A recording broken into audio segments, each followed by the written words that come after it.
वामिका के साथ दुर्ग में स्थित और औरतों ने परकोटे से जब एक सैनिक को हाथ में काला झंडा लिए दुर्ग की तरफ आते देखा, तब सभी ने यह अंदाजा लगा लिया कि धावनगढ़ रजवाड़े की सेना हार गई है और युद्ध लड़ते हुए महाराणा देवव्रत वीरगति को प्राप्त हो गए हैं। फिर वामिका नीचे आई और उसने जौहर की तैयारी करने का आदेश दिया और अपने कक्ष में चली गई। उसने कुछ तैयारियां की और महाराणा देवव्रत द्वारा एक बार वामिका को प्रेम से दी गई चुनरी उसने पहनी। उसे देखकर उसे कुछ याद आया। फिर उसने उसे सीने से लगाया और सीधे ही देवी माँ के मंदिर में पहुंच गई। वहां जाकर वामिका ने देवी माँ को प्रणाम किया। फिर देवी माँ की तलवार से उसने अपने अंगूठे में से खून निकालकर देवी माँ का तिलक किया और देवी माँ का आशीर्वाद लेकर सीधे ही जौहर कुंड की तरफ चल दी। जौहर कुंड में तीव्र अग्नि प्रज्वलित हो रही थी। फिर वामिका ने वीर गाथा का उच्चारण किया और एक बार फिर देवी माँ को प्रणाम कर और वामिका ने महाराणा देवव्रत को याद कर उसकी दी गई चुनरी को सीने से लगाकर उस जलती अग्नि के जौहर कुंड में कूद गई।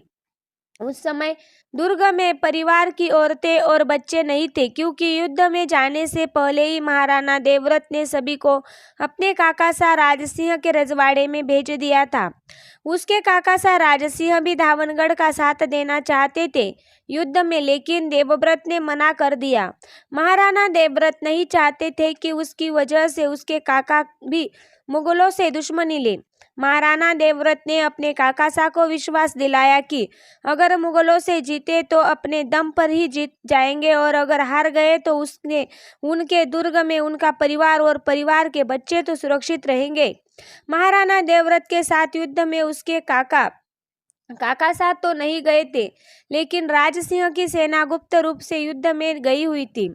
युद्ध में जाने से पूर्व महाराणा देवव्रत ने अपनी मासा से और वामिका से भी अपने काका सा राजसिंह के यहाँ जाने के लिए कहा था, लेकिन उन दोनों ने जाने से मना कर दिया था। कहा कि वे दोनों कहीं नहीं जाएंगे। अगर धावनगढ़ जीता तो उनकी जीत का जश्न मनाएंगे और अगर धावनगढ़ की पराजय हुई तो अपने आप को जौहर कुंड में समर्पित कर देंगी, लेकिन इस तरह धावनगढ़ को छोड़कर कहीं नहीं जाएगी। इसलिए महाराणा देवव्रत की मासा और वामिका कहीं नहीं गई। उनके साथ दुर्ग में कई दास दासियां थे, कालंद्री भी थी। वामिका के साथ दुर्ग में स्थित दास दासियां अपनी आंखों के सामने वामिका को जौहर कुंड में कूदते हुए देख वे अपने आंसू नहीं रोक पा रही थी।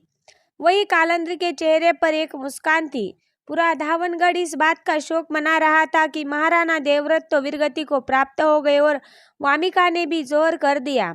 अब मुगल सेना पता नहीं उन लोगों के साथ कैसा सुलूक करेगी। लेकिन शाम के लगभग 6 बजे के आसपास ढोल नगाड़ों की आती आवाज को सुनकर सारे धावनगढ़ के लोग यह देखने के लिए घरों से बाहर निकल कर आए कि शायद मुगल सेना तो नहीं आ रही है।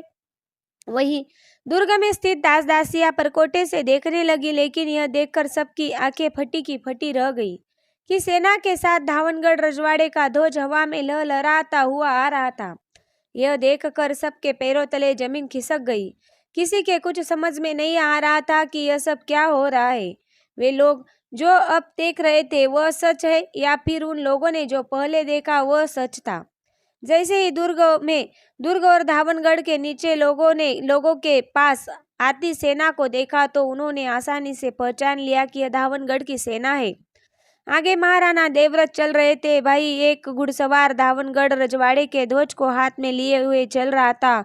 यह महाराणा देवव्रत के साथ विजय धावनगढ़ की सेना थी, जो मुगलों को हराकर विजयी होकर धावनगढ़ वापस लौट रही थी।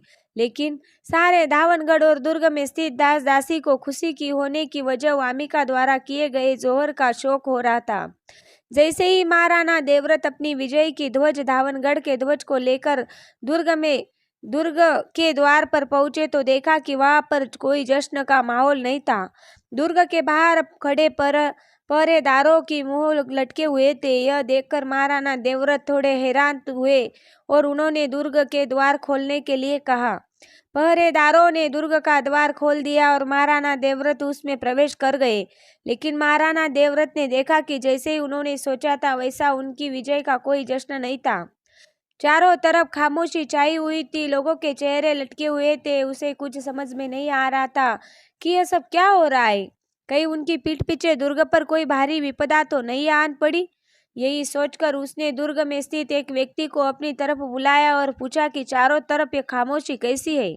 यह सुनकर पहले तो वह व्यक्ति कुछ नहीं बोला, लेकिन फिर महाराणा देवव्रत ने तेज आवाज में पूछा। तब उन्होंने बताया कि राणा साहब, थारे जाने के बाद रानी माँ का देहांत तो हो गया। अपनी माँ की मौत की खबर सुनकर महाराणा देवव्रत को काफी दुख हुआ। वह सोचने लगे, अगर आज उनकी माँ जिंदा होती और उन्हें इस तरह विजयी होकर लौटते देखती तो कितना खुश होती।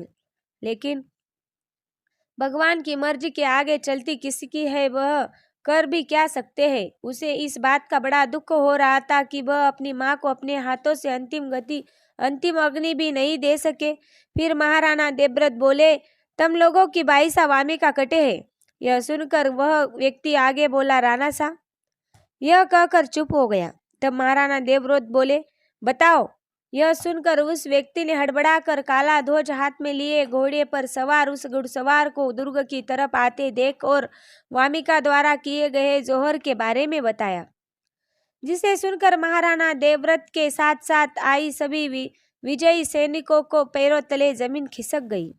आगे की कहानी जानने के लिए बने रहिए मेरे साथ और प्लीज़ सब्सक्राइब करें मेरे चैनल को। कमेंट करके बताइए कि आपको ये कहानी कैसी लगती है। धन्यवाद।